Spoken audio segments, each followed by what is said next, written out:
Hello बच्चों, let's see this question. The breaking stress of steel is 7.85 into 10 raised to the power 8 Newton per meter square, and density of steel is 7.7 into 10 raised to the power cube kilogram per meter cube. The maximum frequency to which a string 1 meter long can be tuned is. तो इस question में हमें steel का breaking stress दे रखा है, वो दे रखा है 7.85 into 10 raise to the power newton per metre, यानी कि stress of a steel, stress जो दे रखा है हमें वो दे रखा है 7.85 into 10 raise to the power 8 newton per metre square, 10 raise to the power 8 newton per metre square.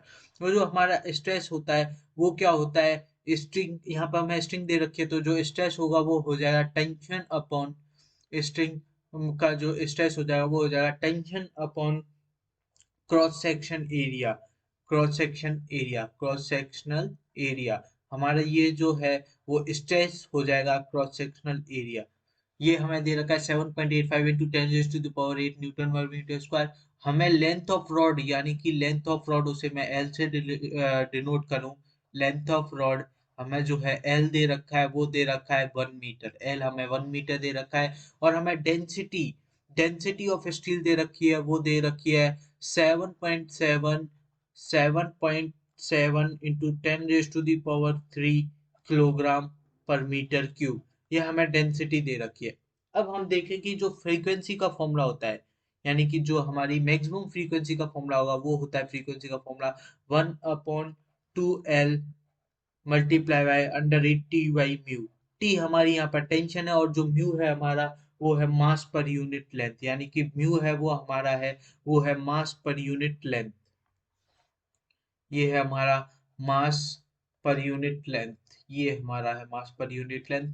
और हम मास को जो है लिख सकते हैं, वो लिख सकते हैं हम क्रॉस सेक्शनल एरिया, सी ए से डिनोट कर रहा हूं मैं उसे, cross sectional area into length into density. यानी कि हमने क्या किया है, हमने किया है वॉल्यूम इनटू डेंसिटी, ये हमारा वॉल्यूम हो जाएगा इनटू डेंसिटी, और लेंथ से डिवाइड करें तो ये एल से एल डिवाइड हो जाएगा। और हमारे पास जो म्यू आ रहा है यहाँ से, वो म्यू आ रहा है हमारे पास cross sectional area into density, into density. अब हम ये म्यू की वैल्यू हम इसे उठाकर रख देते हैं, हम इस फ्रीक्वेंसी के फॉर्मूले में म्यू की वैल्यू रखेंगे तो हमारे पास आ जाएगा 1/2L multiplied by T upon mu. Mu हम ही हमने फाउंड किया है, म्यू की वैल्यू है वो हम यहाँ से उठा के फॉर्मूले में रखेंगे।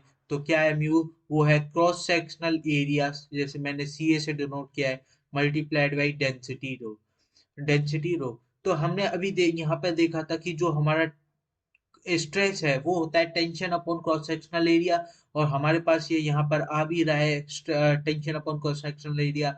तो जो फ्रीक्वेंसी होगी वो चेंज हो जाएगी 1/2L multiplied by stress upon rho में, स्ट्रेस अपॉन रो में। अब हमारे पास है वो सारी वैल्यूज हमें गिवन है, हमारे पास सारी वैल्यूज है। तो अब हम इस फ्रीक्वेंसी के फॉर्मूले में वैल्यूज रखेंगे, तो 1/2L, एल वो हमें 1 मीटर दे रखा है, मल्टीप्लाइड बाई स्ट्रेस, हमें स्ट्रेस है वो दे रखा है 7.85 into 10 raise to the power 8, 7.85 into 10 raise to the power 8। और जो हमें रो दे रखा है, यानी कि डेंसिटी दे रखी है, वो दे रखी है 7.7 into 10 raise to the power 3 kilogram per metre cube. यहाँ से जो हमारे पास फ्रीक्वेंसी आएगी, वो फ्रीक्वेंसी आ जाएगी हमारी, इसे सॉल्व करके 158 हर्ट्ज, 158 हर्ट्ज इसे सॉल्व करेंगे तो हमारे पास फ्रीक्वेंसी आ जाएगी 158 हर्ट्ज।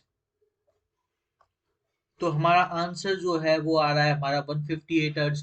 तो हम मैच करें इसे, ऑप्शंस देखें तो हमारा सेकंड ऑप्शन है वो करेक्ट है हमारे लिए, हमारा सेकंड ऑप्शन है वो राइट आंसर हो जाएगा, यानी कि 158 हर्ट्ज हमारी मैक्सिमम फ्रीक्वेंसी होगी 1 मीटर लॉन्ग स्ट्रिंग के लिए। Hope you understood it well, best of luck.